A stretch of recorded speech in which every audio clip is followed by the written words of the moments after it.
Welcome to Maine Voices Livestream. Before we begin, some messages from our sponsors. Stroudwater Lodge is an independent and assisted living community located just minutes from downtown Portland. Residents love the spirit of the lodge, enjoying the privacy of their own apartment and all the benefits of a full-service community with easy access to fabulous dining, entertainment, and shopping. Stroudwater Lodge is just a stone's throw from their sister community, Avita of Stroudwater, which focuses on memory care. When you're out in the wild, or you're on the water, or you're looking at an island that was formed hundreds of thousands of years ago, you realize that we're only here for a flash of time. And you also learn, the older you get, if you're lucky enough to get old, is that it starts to accelerate really fast.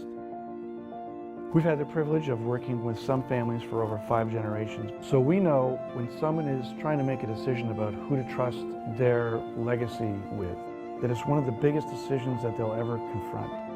We are disciplined investors and strategic family trust planners.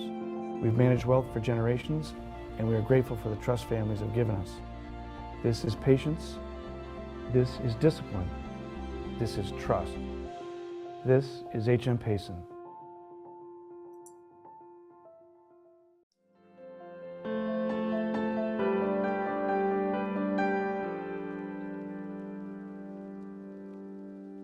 Good evening. I'm Leslie Bridgers, features editor for the Portland Press Herald. Welcome to Maine Voices Live. Tonight, we'll get to know Eckart Preu, the music director for the Portland Symphony Orchestra, as he chats with Press Herald arts reporter Bob Keyes. We'd like again to thank our generous sponsors who make this series happen, H.M. Payson, Stroudwater Lodge, and Hub Furniture, and to tell you a little more about our guest and host. Eckart Preu's relationship with the PSO dates back to 2010 when he served as a guest conductor. After an extensive search to replace Robert Moody, he was selected as the new music director in 2018. He served as music director for the Spokane Symphony for 15 years and currently also serves as music director for the Cincinnati Chamber Orchestra and Long Beach Symphony Orchestra in California.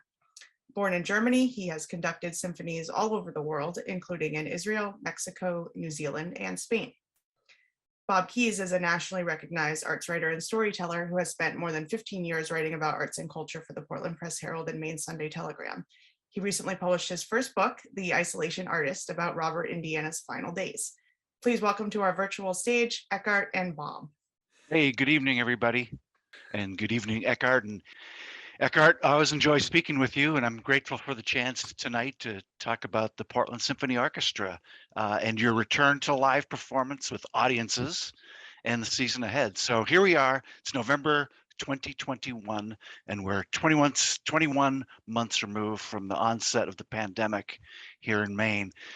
I want to start in a broad sense. Tell us about the state of the Portland Symphony Orchestra right now. How is the orchestra doing, and what is your mindset at this moment? What is my mindset? It is set to the excitement mode. So we just had our first concert 2 weeks ago, and it was just mind-blowing. You know, we were used to performing all the time, every week, and now it feels so new, and which is actually a really good feeling, you know, kind of appreciating again what we had gotten used to. And I think in general, I mean, the musicians are in great shape. You know, but after not really performing, you know, as frequently, or some people not at all, you don't know. But I mean, there's a lot of practicing taking place. They were well prepared. It was wonderful working with them. It was great having the entire orchestra on stage, like 90 pieces on stage. I mean, that was like a big sound to bring down the house. It was really an amazing experience. And so, as you know, a lot of orchestras had to shut down during the pandemic. We didn't, because we have an excellent staff and board and great community support. So we played in a smaller version virtually. And so that helped our musicians a lot. It helped us keeping alive. It motivated us. It kept our audiences engaged. And so now with all the new safety protocols, we just have to fill the hall again and, you know, ensure people that it's safe and not only fun, but also safe to come to our concerts. Yeah, absolutely. Well, it's interesting. You talked about the the strategies and the activities the orchestra did during the pandemic. You've, I imagine, learned a lot about the community and the feelings the community has both for the orchestra and the sense of ownership that it has of the orchestra throughout this process. What, if you would, just talk a little bit and articulate what more you've learned about the depth of feelings the community has in terms of its feelings for the PSO. I think you can always tell if someone really loves you when you are in trouble or when you need help, you know, and particularly during the pandemic when everybody had their own problems, we were, you know, really the community was so supportive. So for instance, when we switched to the virtual model, we sold, and don't quote my numbers here, but over 1,000 subscriptions, which is amazing by any standard. But what was surprising to me is actually that, let's put it this way, not everybody actually watched the shows online, which then tells me that some people really never intended to really watch it. They were waiting for live performances, but meanwhile supported the symphony nevertheless, even though they were not actively going to watch it, which means that people absolutely were aware of their responsibility towards their arts organization and keeping music alive, keeping our musicians employed, keeping you know, and just keep music alive in Portland going. And so that was really for me an absolutely phenomenal sign of, you know, the commitment that the community has and the importance of the Portland Symphony as well, you know, and so we do a lot of things that are essential, you know, like Magic of Christmas, for instance, is such an essential thing, and I'm looking forward to conducting this year again live, because we did it virtually last year and it was fun, but you know, there's nothing compares to having, you know, a live performance of the magic with all the lights and the full house and stuff. And so I think that we are, and that is something that the Portland Symphony, it's something very special about this orchestra, is how we are rooted in the community, and that the interdependency is very clear to both parties. And so I really appreciated this whole time how the community really supported us financially, incredible financial support, but also we received a lot of mails, emails, support, feedback, and you know, so communication as much as possible within the limitations given. My impressions are, from my perspective as an arts reporter for the paper, that a lot of organizations have fared better than they feared, that there has been a lot of generosity in this community and elsewhere, certainly not across the board, and that's not everybody has the same story that you folks are telling, but I think there has been there are a lot of success stories still happening. Before I want to talk about live performance, and I want to talk about this weekend and what's ahead, but before I get too far from the pandemic, one of the things the PSO did somewhat effectively was film concerts, record them, and make them available for either download or streaming. And I'm not sure the right term there, but will that be something that will carry forward? And will people be able to access the PSO remotely, even while also being able to return to the hall? Mm-hmm. So we have this wonderful relationship now after this year with Parma, which is an international audio and video company. And they've been recording and filming all our concerts last season, and also this season, because we didn't know going into the season, you know, how many people would feel safe to come back, how many people would rather stay home, and God knows what happens next season. So, but we have this wonderful relationship, and there's all sorts of things we can do with them. They love us, we love them. So it is really a high quality product, and so I think, you know, the problem with music and with a lot of live concerts is that as soon as they're done, they're gone. And so preserving the quality and these concerts for the future, for the archives, but also, you know, for future viewing is something that I would like to see. But there's a price tag to this. So I think we're going to evaluate going forward. You know, can we afford it? Is this necessary? You know, how can we incorporate it? Maybe we just film half of the season and not every single concert, et cetera, et cetera. I also hope that at some point we can do, you know, professional recordings with them, I mean, the sky is the limit. So there's no shortage of dreams. It's always reality that pulls us back. But yeah, I think that there's hopefully always a component of this, because I think there's a lot of people who just can't come to concerts for whatever reason. And we've also picked up viewers from elsewhere, from across the country, from abroad.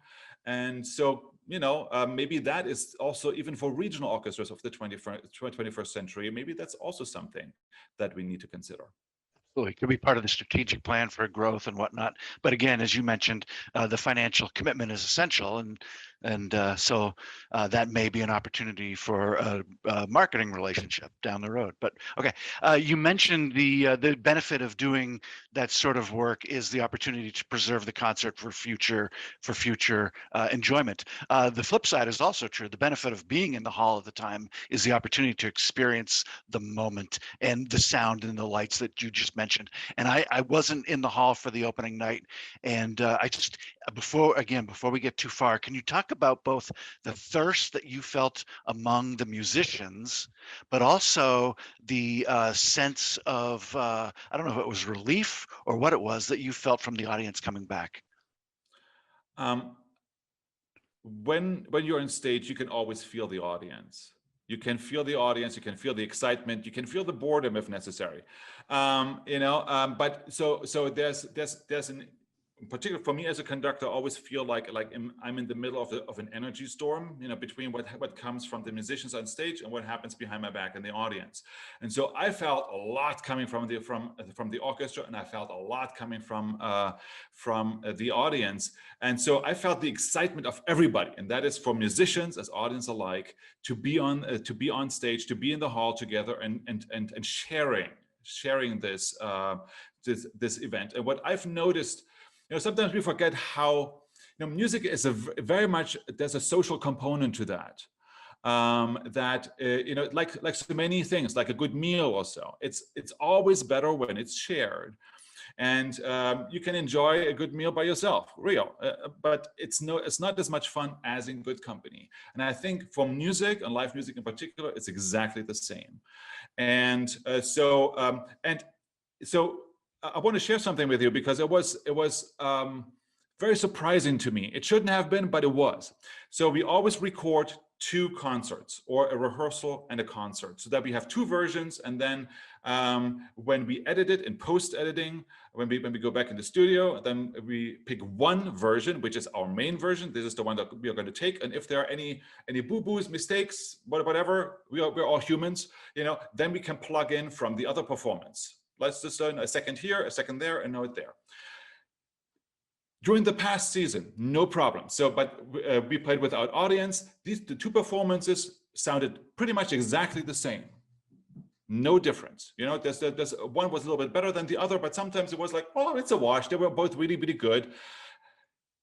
Here, we recorded the dress rehearsal without an audience and the concert with audience. It sounded totally different. So I don't even know, the sound engineer, of course, they can do all sorts of magic, but the orchestra played it so much louder, so much more intense, so much more energy, and everything was more with an audience than when we just played for the dress rehearsal for the recording, and that made me think the truth is that when we play for a recording and just for microphones, we all play good, but the mindset is let's do this clean, let's do this right, let's do this good, let's play this music, which is not bad. But when you play for people, you say, let's rock, let's really engage them, and then you take risks and you do this different, and you feel like inspired by the energy, and you're like, oh, this feels different. And then all of a sudden you play louder, or you play softer, or you play more engaged. And I think that is what happened. And so it was just mind-boggling to me how different actually it sounded, not only felt, but sounded on tape objectively between the dress rehearsal, which was without audience, and when you have actually people in the hall. Well, that's great to hear, and I'm not too surprised to hear that. That makes sense. But it affirms what you've talked about and what our instincts are. Growing up, my favorite records were always the live albums anyway. The energy from the audience is the way to go. All right, so speaking of, are you ready for this weekend? You have a big weekend in store. Billy Joel, Elton John, and Billy Joel and Joe Boucher. Elton Yeah, John. there'll be a lot of energy in the hall this weekend. Okay, so two questions. I'm interested in what you know about this, because this will be your first exposure, I understand, to the performance, and what you expect. Well, I expect to have fun. I mean, so the difference for me is between a classical concert and a pops concert is that just by the nature of the music, the energy will be a little bit different, and I think everything, the orchestra parts are not that hard, so you can just relax a little bit and just go with the flow. I don't have to micromanage anything, and now, I mean, it goes without saying, that Billy Joel and Elton John are not my butter and bread. I did not grow up with that music. I grew up with other pops music, but not them. Even though I knew, I've known their music for a while, and so I have a couple favorites. But so this will be actually the first time I'm involved in this show, and it's with the piano man, Joe Boucher, who also works with the symphony a lot, and his band, and they're local favorites. So I totally expect the hall to be on fire.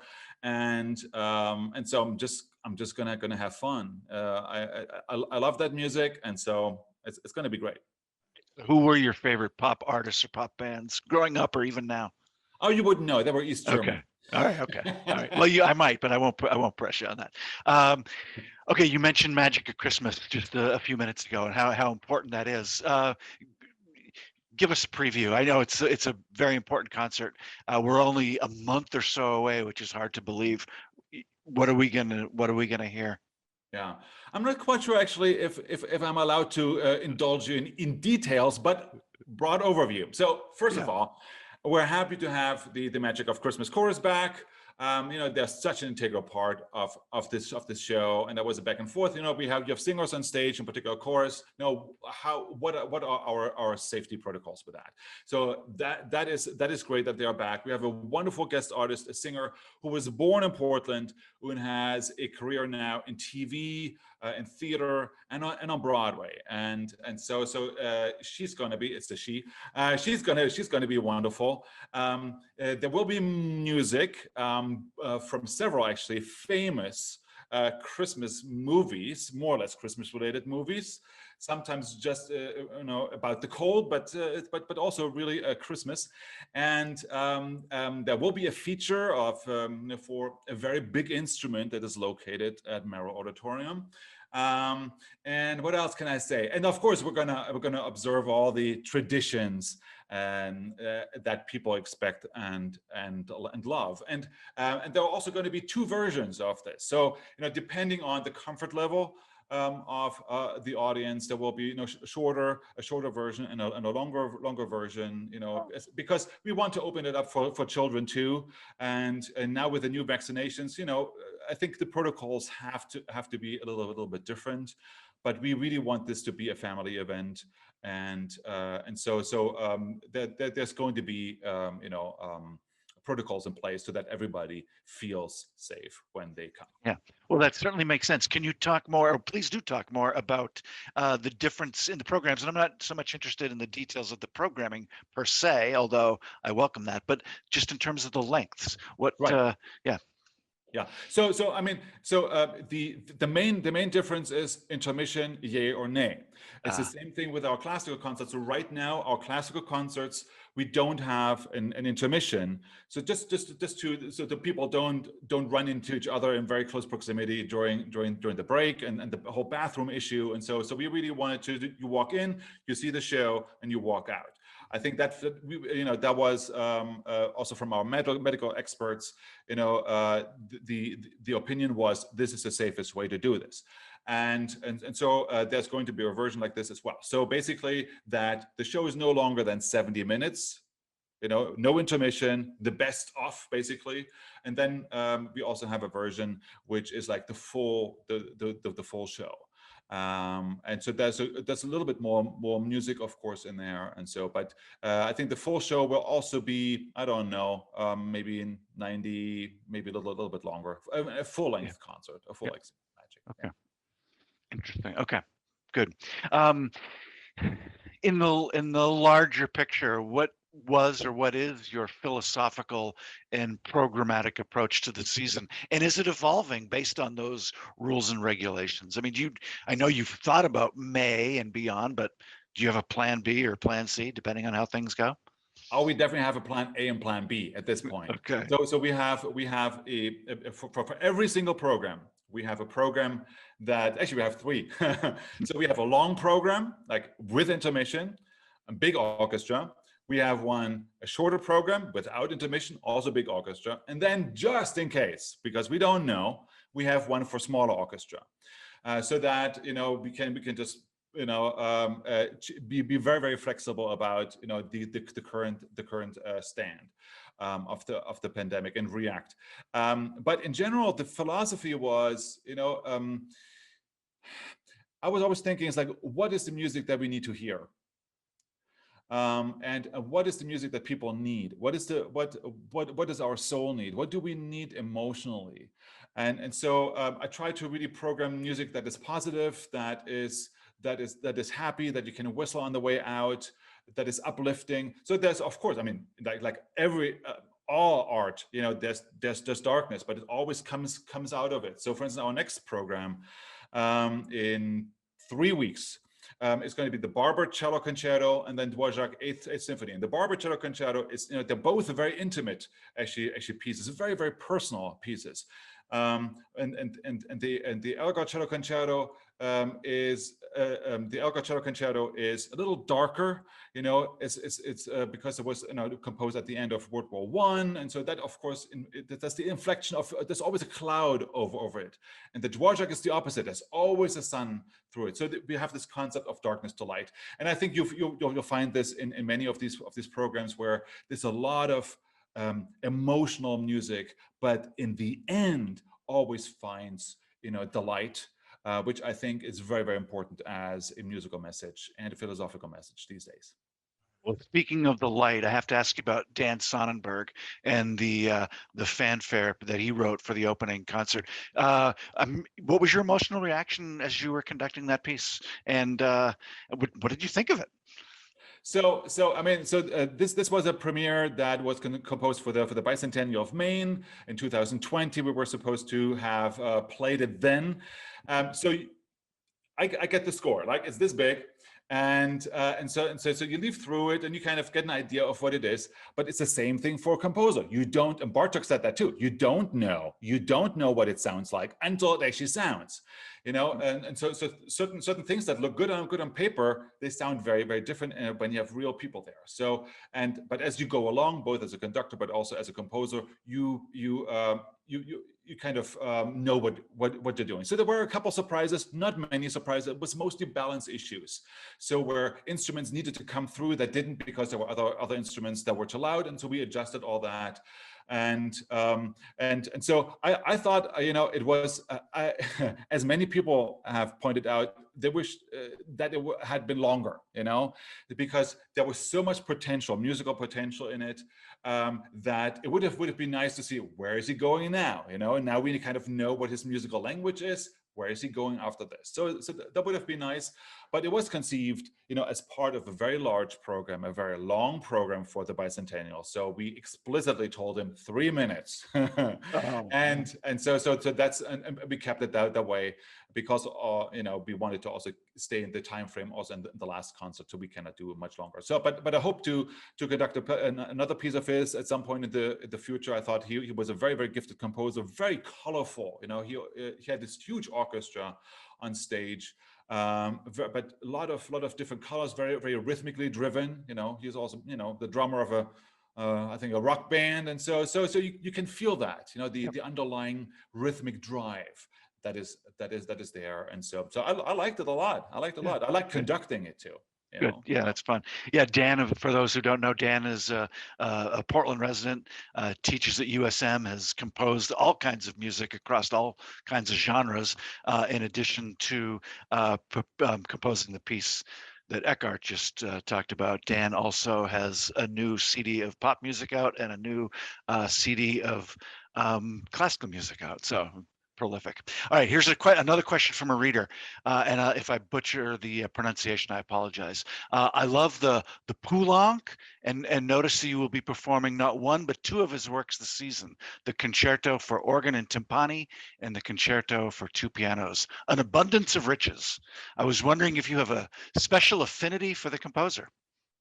You know, I mean, so I love Poulenc. Poulenc is one of those composers. You hear 5 seconds of it, and you know it's Poulenc. He has this very harmonic. He has this very particular harmony, harmonic understanding that is kind of. It sounds immediately like Poulenc. Also, instrumentation-wise, it is very mesmerizing. It's very accessible, always very accessible.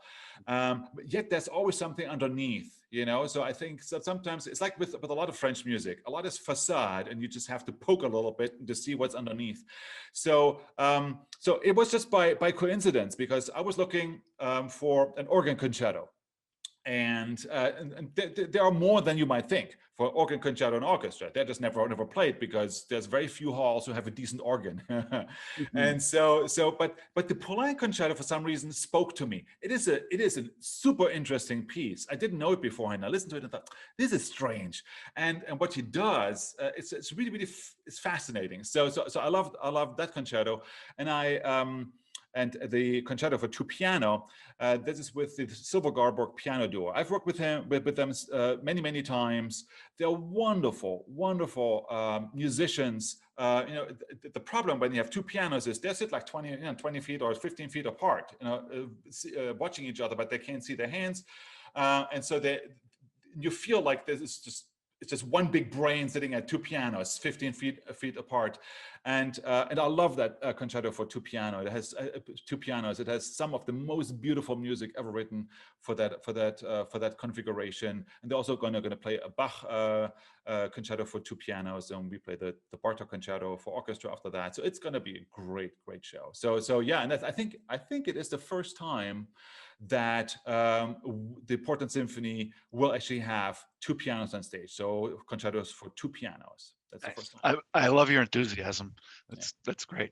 Okay, I'm interested in another programmatic question here. How the pandemic and perhaps our collective desire to be more diverse and inclusive have influenced your work this season, and just how you think about your job as a whole. Yeah. Yeah. I think what is really exciting about these days, this time, is that repertoire is evolving. And that started already before the pandemic, that, the search for female composers was on. And now we're even broader, where we said, okay, what composers of colors are there that we've forgotten, that we've neglected, that we haven't played, and should we play them, and if so, then what? The challenge here is accessibility. So if you think about, there's maybe 300 years worth of orchestral music, 300 years. There's tens of thousands of composers out there who put out hundreds of thousands of works. How many do we actually know? And so when you get into female composers, but also composers of color, it's like, are there recordings? Is their music published? If not, when I see a catalog of composer X, and I know they wrote 20 pieces, it's like, where do I find that stuff? How do I know? How to get the music, how to get the parts, and so sometimes you actually have to find out, where is it? And usually it's in some library somewhere. If you're lucky in America, mostly sometimes also in Europe, you have to physically get there, have to leaf through it. You can't maybe even make a copy of it, and then you get the permission to get it out, to get it copied, and then you have to make parts of it and create a score. It's really complicated. It takes time. And so I think that this whole effort of diversifying repertoire will take many years, because of just very practical practical issues. There's a lot of good music out there. And so I'm really excited about this, but it will take time. So for now, we have, for instance, we just played the concerto by the piano concerto by Florence Price, which is really a discovery. I mean, it's a wonderful work. It's very accessible. It's kind of a mixture of Gershwin and like Rachmaninoff, and so it's, I mean, all the good stuff. But of course, you know, a very personal language as well. We will perform a piece by William Grant Still, who was an amazing composer, was forgotten for the longest time. I did one of his symphonies a couple of years ago. Great music, great music. And then also a piece by Karen Tanaka, another female composer from California. You know, very Zen. She's Japanese, so it's a little bit more Zen-like. And so I think there's a lot of really exciting stuff at the horizon, diversifying repertoire and really enriching repertoire. And so I'm happy that the PSO is part of kind of this, you know, this whole movement of making repertoire more interesting and also, you know, developing repertoire for the future. Yeah, well, that has to happen not just with the PSO, but across music in general. And as you noted, this effort had begun before the pandemic, and the effort to add more diverse music in Portland has been happening for some time. I'm interested in, you mentioned a few of your guests that you have on the schedule. Can you talk about some others that you want to highlight in the season ahead? And I wonder if the pandemic is impacting your ability to bring in guests, especially obviously from Europe. I think, if I'm correct, that most of the pandemic-related restrictions of air travel have been dropped. As long as you're vaccinated, you can enter the United States. But we plan out. You know, we plan a year, at least a year ahead. So now we are actually we've pretty much finalized our 2022-23 season, and so we're right now in negotiations with guest artists, and so I think. Bringing in guests from abroad is theoretically possible. Of course, we want to support our American guest artists too. This season, Bob, can you repeat? Do you want to talk about this season? But no, the season guests. Do you other guests that you want to highlight? Oh, guess. There's this one person who I love. His name is Ilya Carver. He's going to play at the Last Classics. He is the only violinist who ever won both all three major violin competitions. I think it's Tchaikovsky, that's a Chopin, and I don't know, Paganini, and then another one. I don't know. He's an amazing violinist. You know, old school in many ways, beauty of tone always, and it's just a wonderful musician. So I'm really looking forward to him. Of course, I'm looking forward to working with James Kennerly, our municipal organist. It's going to be great. I mentioned the piano duo. We have Jay Campbell, who is going to play the Elgar cello concerto in 3 weeks. And he's a wonderful young cellist, and you know, the Elgar concerto takes everything out of you, you know, and it is such a chamber music between an orchestra and soloist. There's two kinds of concertos, where there's one where the soloist is always the boss and the orchestra says, all right, we know you're the boss, or there's this interactive thing going on. There's this back and forth, and I think the Elgar is like a prime example of how these things interact. You know, this soloist in the dialogue with the orchestra and how they feed off each other. And so you need a really great chamber musician, and Jay will be exactly that. Yeah, you mentioned James Kennerly, and you obviously the organ looms large in all that you do. How much attention do you pay to the organ, and how much influence does it have in how you think about the season? You mean paying attention to the organ visually, that is always there? And as well as its potential as an instrument. But Well, you want to incorporate it? Do you look for more organ music because of its potential? yeah. So I've done quite some asking around and research. What can we do with this wonderful organ? Because we are one of fairly few halls who have a world-class instrument. So I think we should use it. We have a great organist. So let's use it. So that's why. We may also use it for the magic of Christmas, and so yes, I think it's a constant reminder. It's of course makes the hall much more beautiful, and so yeah. I definitely it's always there. Not only as an organ feature like a concerto, but also there's a lot of orchestra music. Like, Also sprach Zarathustra by Richard Strauss, which has a prominent organ part as part of the orchestral texture. So there's a lot of that as well that I'm thinking is like, oh, maybe we should do this. Maybe we can do that. Yeah. Yeah, good. I want to just pause here briefly and remind listeners and viewers that you can ask questions through the Q&A. We've had a few and I'm trying to get to them as much as I can and continue to do so. And here's a question from a reader. How do you assess your work and accomplishments as music director of the Portland Symphony since your arrival? Self-evaluation. We just had a discussion with the artistic planning committee. It's like, where someone asked, so how do you judge the quality of a composition? So and the quality of a composition and the quality of a concert, it's all subjective. I mean, it's a lot subjective. There's some objective parameters. It's like, how's the ensemble play? But it's very few. Like sound is very personal. Interpretation is very personal. Pacing, tempo, the dynamic range or what you want to hear is all very, very personal.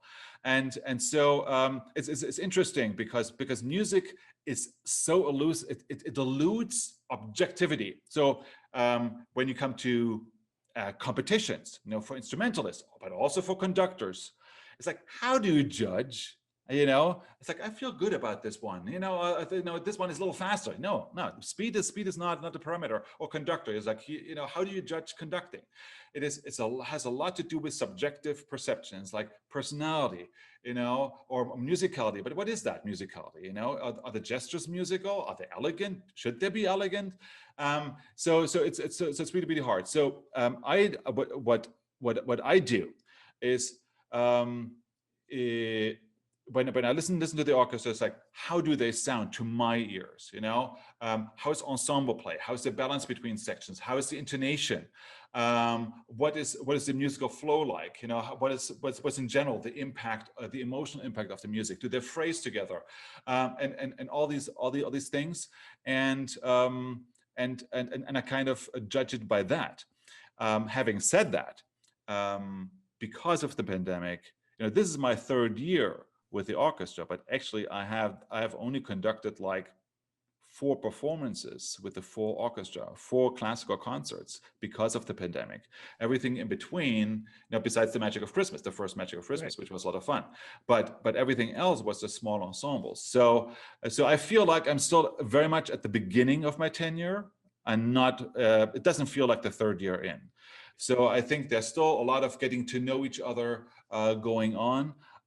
But there's so much potential. But again, objectivity is very hard to come by in music, because there's you don't have a chart that you can check off.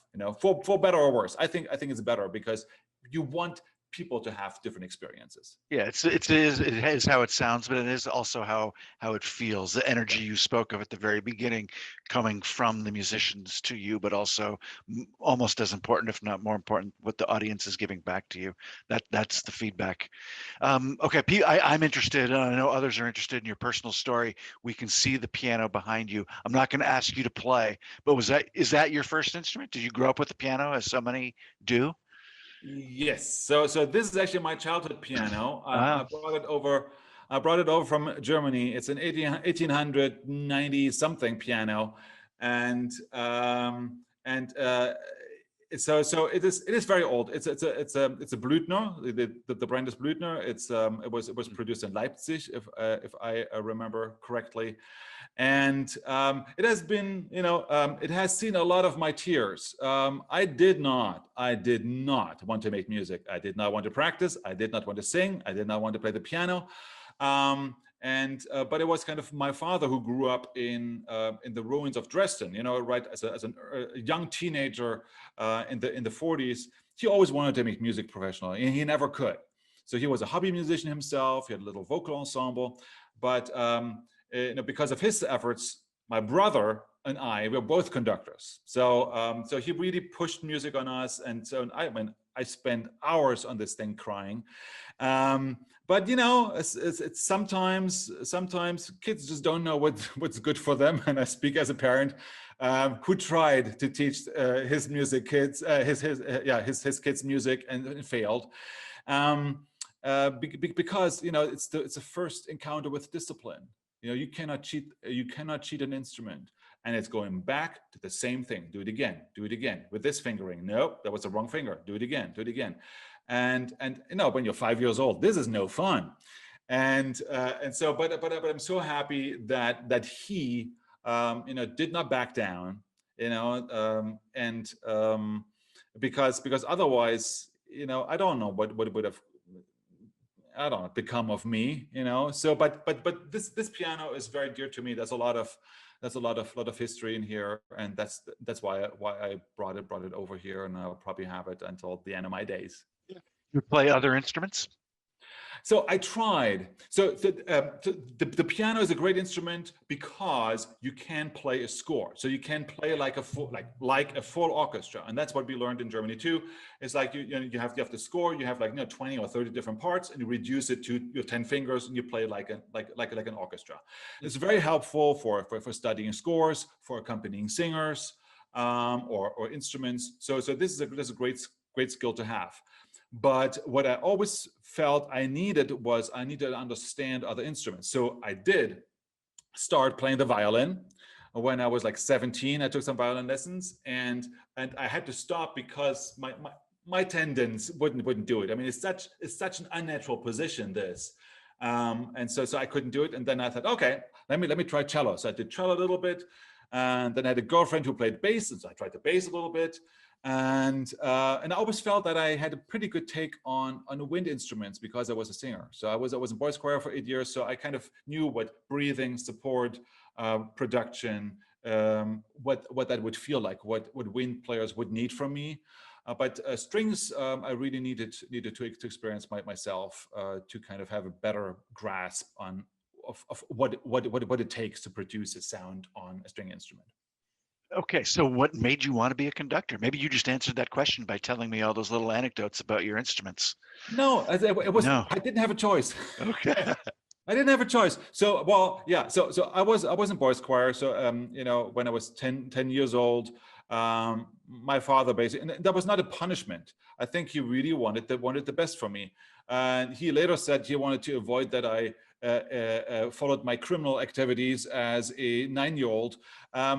But I was gifted. He always, I always sang with my father and played the piano. So it was a natural progression.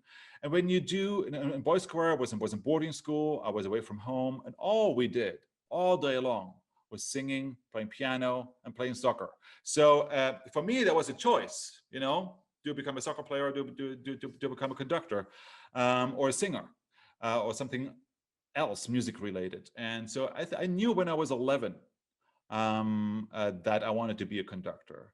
That was something that always intrigued me, like standing in front of people and kind of trying to make them play better.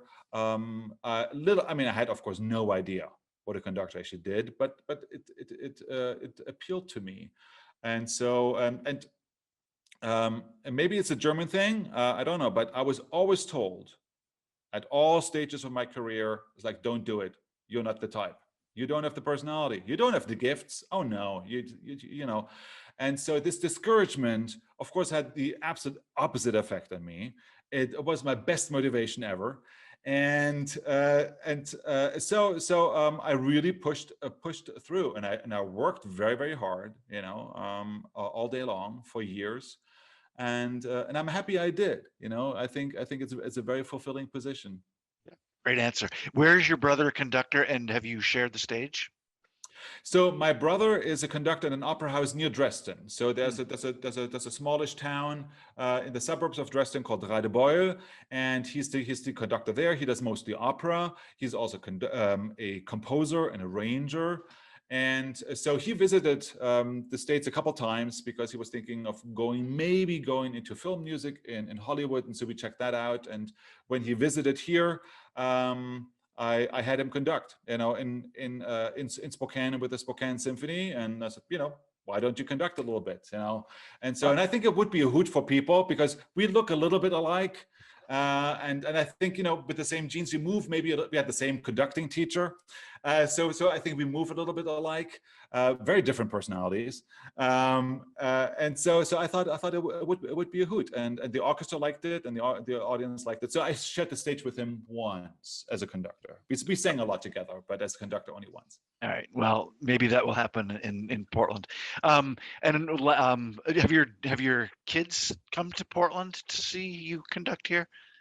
They have not been to Portland. Because again, it was the pandemic, right? Such a short time. Yeah. They always want to, and in particular, my oldest one always wants to come to Maine. Yeah. And so, hopefully, we can make that work in the near future. Yeah. Okay. And several more reader questions, somewhat random in terms of sequencing. Is Eckart familiar with the English composer Samuel Coleridge Taylor? And has the name? I know the music's been performed, I think, by the PSO. Am I correct about that? Have you programmed it? Right. Yes. So we're going to perform the ballad.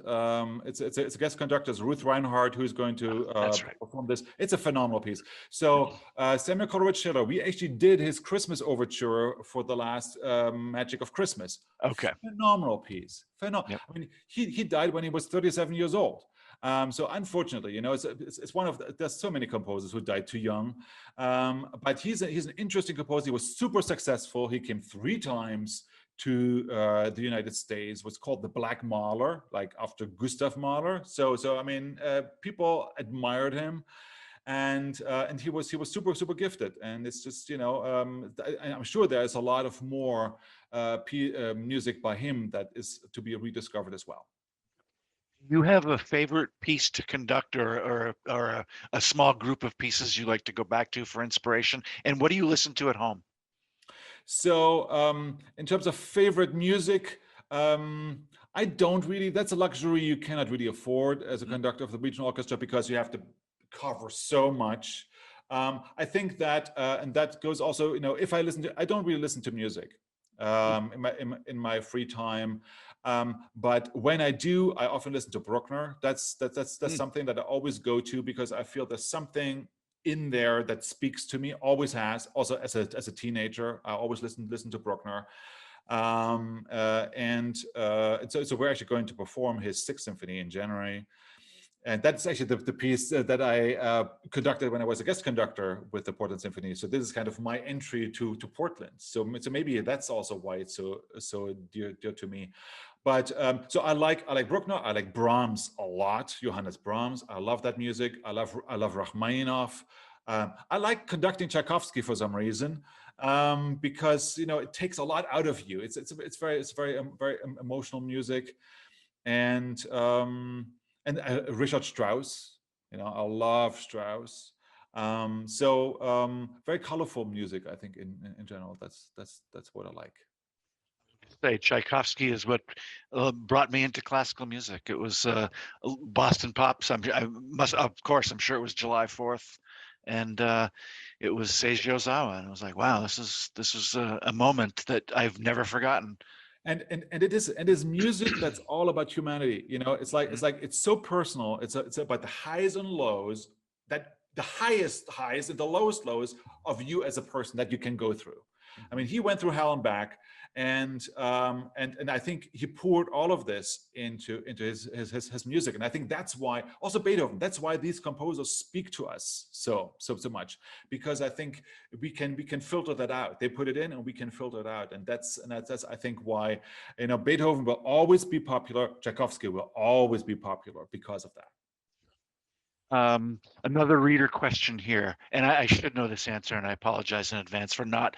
Do you have any big band era music programmed either in this pop season ahead or anything coming up? Count Basie, Tommy Dorsey, anything like that? I'm not sure. I haven't memorized the pops. All right. Well, there's a request coming for you. Yeah, I mean, big band. Yeah. So I would just encourage people to go to portlandsymphony.org and check it out. It's all on there, but we'll definitely try to have at least occasionally big band music. Yep. Yeah. Okay. If not this season, then definitely next season. Yeah. Music directors these days have to juggle many jobs and many responsibilities. How do you lead multiple orchestras or ensembles at a time, and how are you able to balance the travel that's required now that we're back into that to give each the attention it deserves? Mm-hmm. So I've been doing this for probably 17 years now. Mm-hmm. So I've always been bi-coastal. So I had first the symphony here in Spokane, and at the same time the Stanford Symphony in Connecticut, and now in Long Beach and in Maine. So I've always balanced this. I find it fascinating because it keeps you on your toes, because orchestras react so differently. You have two sets of staff that you have to work with, two sets of board members you have to work with, and also audiences. It kind of keeps you you don't get into a rut. You're always on a highway driving, and I really like that. And it's so I spend usually 10 weeks, at least 10 weeks with each orchestra. So it's a lot, but it's not that much. So I still feel that I have enough time for my family, which is my anchor, and it is so important. But it is totally doable, and many people are doing it. But I feel, because I'm not a multitasker, I cannot do two things at the same time at all, no matter what it is. I cannot have a phone conversation and cook at the same time. I cannot. But I have I have this switch in my head where I switch very quickly back and forth between orchestras, and it's like you open a folder on your computer, and all of a sudden, boom, it's like or switch user, boom, and that's a whole different set of folders there, and that's, I think, what I've cultivated in my head, so I can actually switch back and forth pretty quickly, and I hope that orchestras feel that I have enough time for them, and that I think enough about them, and that I'm prepared enough for them, which I make every effort.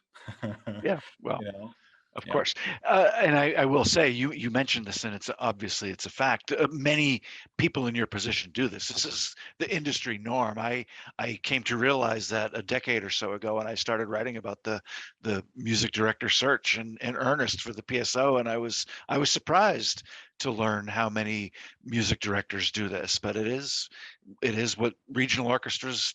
Does seem to be the norm for regional orchestras, and your point about keeping you sharp and the opportunity to hear two different orchestras, not simultaneously, but in the same body, same reasonable amount of time, is a real opportunity to try ideas out and to just hear different things and get and be exposed to different ideas. I imagine one informs the other in a very positive way. Yeah. But it does create some challenges. After we hang up, I imagine you'll be packing and get on a plane tomorrow to head east. First thing tomorrow morning, I'm on 3 planes to Portland.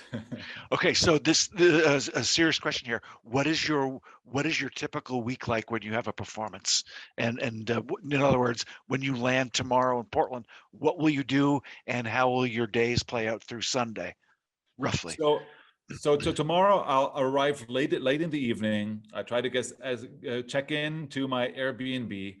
I try to get as much sleep as I can.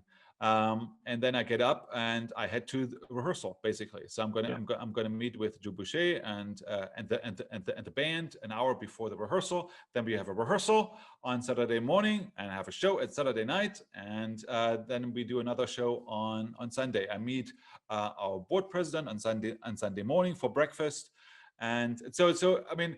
So you have always, as music director, you have musical responsibilities and then you have non-musical responsibilities. And so you always have rehearsals, you always have concerts, and then you have, depending on, if they're live events or virtual events, and you meet people, and so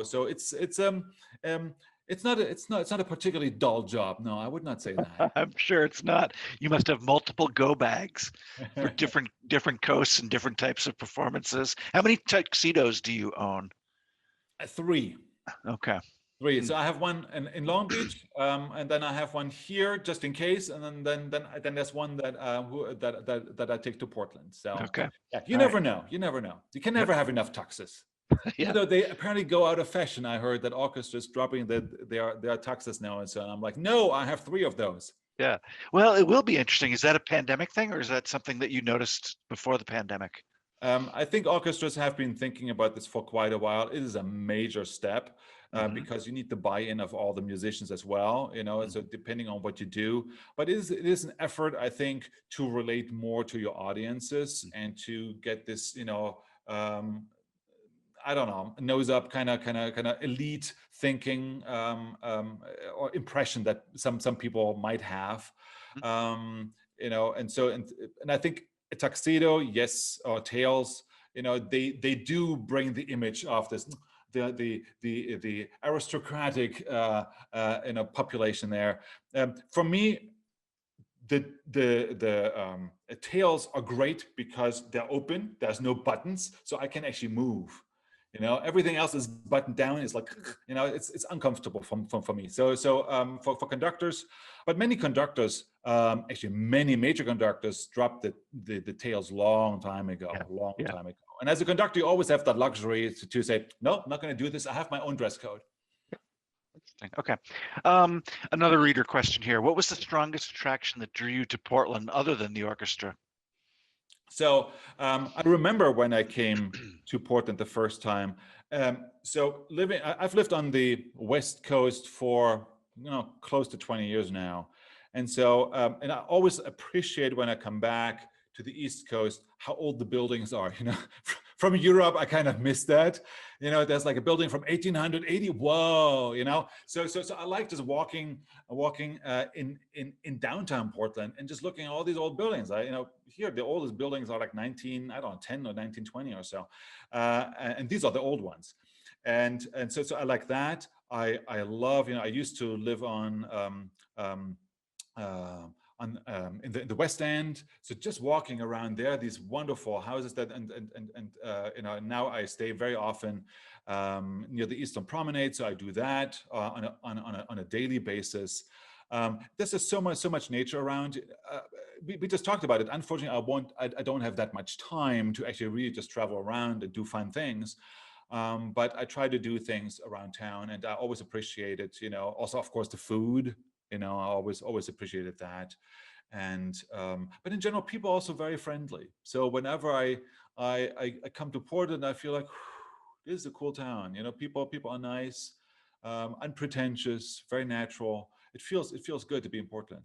Yeah, without putting down any other places, because that's not my interest. Do you really sense a different vibe here, and is it palpable both among the musicians and the audience, and how the music is performed? It is astonishing, actually.